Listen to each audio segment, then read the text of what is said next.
Have you ever wished you'd never opened your mouth? We've just had a day filming where we were showing, well, you guys, how you could get into lighting on a budget with cheap as chips speed lights. And then I'd obviously got changed, ready to go home.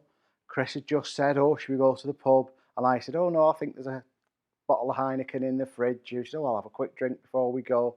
Obviously, he wasn't driving. And I just happened to say, "Do you know there's a secret that speed lights have?" And Chris said, "Oh, what's that then?" And I said, "It's the flash duration." And Chris said, "Do you mean the shutter speed?"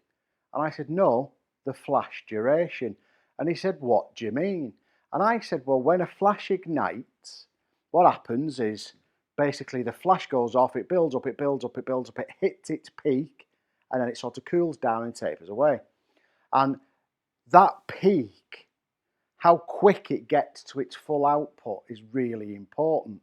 So when you see pictures of frozen liquid or dough being thrown on a chopping board and the flour bursting up for food photography, that all relies on flash duration and not shutter speed to freeze the movement. So in our industry, you're generally having to spend serious money to get really fast flash duration. But one of the real magic things about speed lights is once you get below half power on a speed light, the flash duration really speeds up 10, 12, 15 thousandth of a second. Now, generally, they're not figures that you can accurately quote because they're not figures that are reported by the manufacturers. But this is just something that we know through testing works. So if you'd like to have a go at home and take those sort of splash pictures, then all you need is a couple of speed lights. You can even do it with one.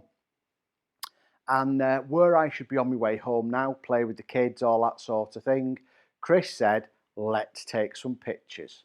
So normally, real sort of clever creative people go, "Okay, let's get out a champagne flute. Let's get a strawberry, we'll drop it into it, we'll make it look really cool." But what you've got to remember is we've known one another for 25 years and we start a little joke and the little joke grows. So we're now doing our version of the northern strawberry into the champagne flute, which we have obviously substituted with lager and a pie. Hey, don't blame me, it's what we had on hand. But I thought it'd be really interesting to explain how we've done it. Right, so as you know with friends, that go on a dare you turns into you doing something that you didn't really want to do at the end of the day, but here we are and hopefully you'll enjoy it. Can we take something that looks semi-big budget advertising styly picture with less than 100 quid's worth of stuff, 60 quid's worth of speed lights? So what have we got? Well, we've scavenged stuff that's round the studio, first and foremost in the background with a clip props floor, I think it is. It's a wooden floor that we've just pinned up so we can make it look like a dark background. And that's because I couldn't find any black. And then I've got my key light. And it's this bad boy that we've just popped out onto a C-stand boom.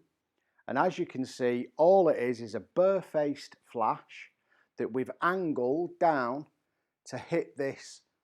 Well, it's as simple as being, it's actually a V flat, but it's just a white wall. It's a nothing thing. And it lights up, the light bounces back, and it illuminates our glass, our object. Now, the thing with that is you've got to remember the angle of incidence equals the angle of reflection. So in other words, the angle it comes in at is the angle the light goes out at. And you've seen that we've flipped the flash over onto the side because we want it to give us a long vertical skinny bit of light rather than having issues where it might wrap around and cause us some issues. Now we have taken individual pictures of the build-up, so right now at this second, this is what that one light looks like on our glass. Right, so the next light we have to worry about is this bad boy. And what this is doing, again, it's just another speed light. There's the umbrella brackets that we were using in the video we were really filming. and we've just canted it over, so we've got this vertical strip of light, and it's just pushing light back this way just to add specular highlight into the glass and a tiny bit of colour into the glass. So really what you need to see now is the glass. But this gives all the secrets away. So what we'll do now is we'll pop in just that single light by itself. So here it comes. I know I hate doing this. And as you can see, it gives us an edge to the glass, but it doesn't make the liquid vibrant and exciting. So how are we going to make it vibrant and exciting? Well, the answer, believe it or not, is a bit of cardboard and some silver paper. And what we've produced is a mini V flat. Now we can give the whole secret away of the picture now. The slate actually is the top of a coffee table in the studio that we were stupid enough to move, because instead of just going, let's just see how it works and I can teach you something, Chris, we decided we'd make it a picture and a video, so it's got to look good. So this bad lad just sits in here, roughly there, and it's picking up the light from our V flat, or the wall as it would be in the kitchen, and it bounces it back and through the liquid. Now what I will do, because I don't remember taking a picture with this, is I'm going to turn this flash off, and I'm going to ask Chris to reach over to my camera and just press the shutter button, and we'll see if that's in the right position now. Just, I'll get out of the way because that would help. Oh, he's took two. Give him a chance to touch my camera and he's gone mad. Right, so the secret is to get this so you don't see it either side of the glass. I know you can retouch it, but you know how lazy I am. If I don't have to, I don't want to. And then we angle it back, and as the light strikes it, it glows and the liquid becomes more glowy and more sort of appealing. And that sort of, oh, I definitely need to drink that. There you go. That's what it does. And it gives us that little tiny sort of, oh, we love it, we want to drink it type of thing. So you've seen that we've also got a thespian style pork pie at the front, just for a little bit of added, hello, you know, what you're going to do type of thing. Now actually I think what I've just done there is, I didn't turn off the other light, did I? Or that might be the second one. Right, hang on, let me have a little check here. You should never ask Chris to do anything. So let me get back over to the camera. Right, issue sorted. I was looking at the monitor over there, and the picture I was looking at was from the second flash. So if you remember, I said Chris took two pictures. The first one was okay, and that's where you see everything glowing. And then I hadn't turned the back light off, and the back light, because it was using less power than the key light, recycled faster and shot. We've actually found that I can get about 2 shots out of one drop, because the flash are recycling quick enough because they're under half power. That's another bonus. So all that remains is to take another picture. The first thing that I want to let you know before I do though, is you'll see that the glass is sort of on the wonk, on the tilt. We decided that we wanted to make it look as though it was just about to sort of tip as we were bombarding it with pies. So that really is just a little bit of blue tack and some wedges of cardboard, which when we finish the picture, if we can see it, it's just a, 5 minutes worth of retouching to get rid of it. Now I know, right, I absolutely know that we could drop other objects into the liquid, and we could take the pie, stick it onto a retort stand here, photograph it so the light's right, and then composite it wherever we want it to be. But where's the fun in that, when we can spend 15 minutes, half an hour throwing pies into beer and getting different effects? Yes, we have to tidy up, but I guarantee, right, if you try this once, doesn't have to be a pie, doesn't have to be beer, but if you try a splash picture once, a pipette of liquid into a champagne flute or fruit into a tank, you will get hooked. And that's the essence of art. because I can't repeat these. No matter how many times I try, I will never get two pictures that look the same. And it's that unique individual bit of art that really makes it exciting for me. So what we'll do is everything's on. We've told you all the little tricks we've made. I'll go back to the camera and take one more test picture. Then we'll widen everything off so you can see it happening, and Chris will drop the pie. And then if we're very, very lucky, we will get a cool picture. Because it's live on video, I very, very much doubt it, but we'll give it a go. Let's see. Right, so you can tell it's the end of the day because I'm sat down, legs are hurting, getting old. Chris has just asked me are we not telling him what the camera's set at? And do you know what? Because of what we're doing, it's actually slightly irrelevant. The shutter speed is the maximum mechanical flash synchronization speed on this.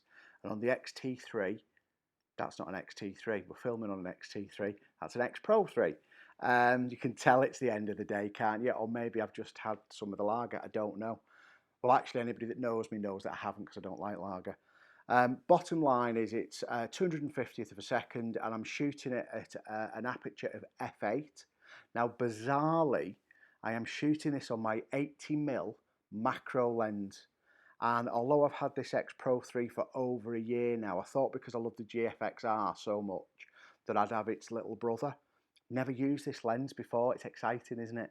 And I'm using it for the compression, for the isolation with the depth of field. And I did think that I might have to be nearer for one or two pictures, but I haven't bothered with the macro function because I got so interested in the splash. Because remember, shutter speed has got nothing to do with this.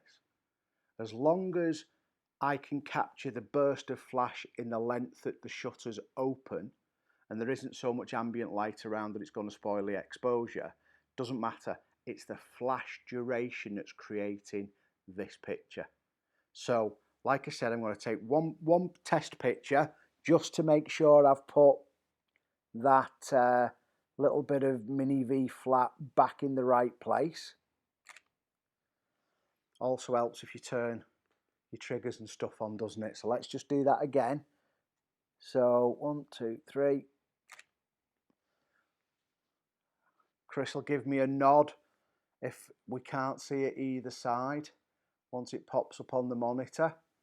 And then if it does pop up in the later picture, it's Chris's fault, isn't it? It's not mine, just can't get the staff. He's doing a thumbs up. I think that means it's okay. So what we're going to do now is turn the camera back round onto the set, and we will try and recreate for you live. Oops, just lost me mic. We'll try and recreate for you. You can tell it's the end of the day, can't you? Here's us trying to build up our YouTube following, and we look like, well, even more like a bunch of clowns now, don't we? So if we whiz that round, could have whizzed it round before and you wouldn't have seen me being stupid. And you'll notice as well that we're doing this in one go because we are desperately trying to get out the door because it is late. But again, it's live and it's honest and it's true. So it's our northern version of the chocolate dipped strawberry into a champagne flute. So now we need to get Chris into position. And yes, I know we did an amazing set of videos years ago for Hainel on the capture device.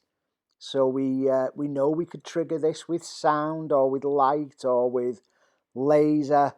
But we're doing it in the super cheap budget way, which is literally just a bit higher, Chris, because you're in shot. You're still in shot. You're still in shot. Honestly, you're still in shot. You're almost just not in shot there. Now, wouldn't this be funny if his aim was rubbish and we didn't get it? But we're using it in the cheap 1, 2, 3, go method. So let's see how that works out for us. 1, 2, 3, go. Oh, what is it they say? Never work with animals or idiots. What? Right, so that was me tempting fate. I do apologise, but it's made for a funny video. Let's try again. 1, 2, 3. Or maybe we just pretended we couldn't do it. And as this jumps into Lightroom, all will be forgiven because we've created a little bit of Piemaggedon, and it is a wonderful, wonderful picture. Now, hang on a minute. I don't want you to think that we've made this up, so I'm going to turn the camera onto the monitor setup. So, watching. Oh, Chris doesn't want to be on it. Oh, aren't we the world's messiest people? Right, there you go. There's the setup, and dun, dun, dun. There it is as it came into, I don't even know if that's sharp. I've not got the right glasses on, can't tell. Chris is running to the rescue. No, is it? No, it wasn't. We're using focus peaking, that's sharp. There we go. Didn't know we had focus peaking on. And there we have it. And really annoyingly, it's probably the best picture we've taken completely. So there you go, ladies and gentlemen. Just remember, photography is about fun. You've got to try things. You've got to expand your repertoire of skills, especially in 2021, purely because, do you know what? We need the skills to pay the bills, to be able to attract those clients. So if you've enjoyed this, give us a like and a thumbs up and a follow, or whatever else it is you do on YouTube. And check out what we do. Check out if we can teach you a trick or two. Hope you've enjoyed it. We're going to finish the pies and finish the beer now. Night.